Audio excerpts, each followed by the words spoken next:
Lancement aujourd'hui de la 30e campagne des Restos du Cœur en présence du Premier ministre Manuel Valls et de la maire de Paris Anne Hidalgo. L'année dernière, le cap du million de bénéficiaires a été atteint et comme chaque année, l'association fondée par Coluche lance un appel à la générosité. Mais les Restos du Cœur manquent de moyens pour faire face à l'afflux de demandes. Alors pourquoi ne pas demander aux parlementaires de donner une partie de leur réserve parlementaire? Cécile Sixou leur a posé la question. 3 camions de lait qui sont donnés par l'Europe. Voilà, ça c'est les dons européens. Cette année, encore plus que les autres, Charles Lasbax compte sur les dons. Le président des Restos du Cœur de Seine-Saint-Denis prévoit d'accueillir 10% de personnes en plus cet hiver. Il a donc lancé un appel aux députés et aux sénateurs de son département pour obtenir une partie de leur enveloppe parlementaire.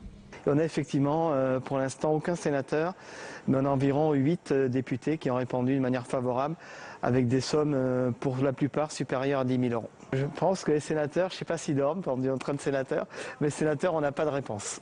Endormis, les sénateurs, non, puisque tous ont dû arrêter leur choix la semaine dernière. J'avais déjà anticipé leur demande sans la connaître puisque j'ai sollicité effectivement l'attribution d'une partie de ma réserve parlementaire pour les Restos du Cœur. Je ne l'aurais pas encore écrit puisque le budget n'est pas encore voté, donc on attend simplement que le Parlement ait fait son travail. Parmi les 6 sénateurs de Seine-Saint-Denis, la plupart disent ne pas avoir reçu les sollicitations des Restos du Cœur. Ils ont porté leur choix sur d'autres associations comme Claude Dillin qui lui a promis une partie de sa cagnotte à 2 autres associations.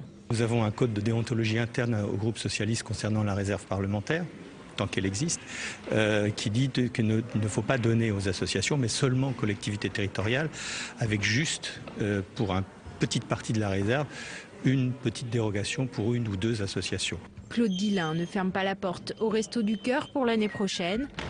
En attendant cette année, l'association du 93 devrait déjà recevoir 100 000 euros des parlementaires, de quoi aménager un nouveau local à Aulnay-sous-Bois pour stocker les denrées.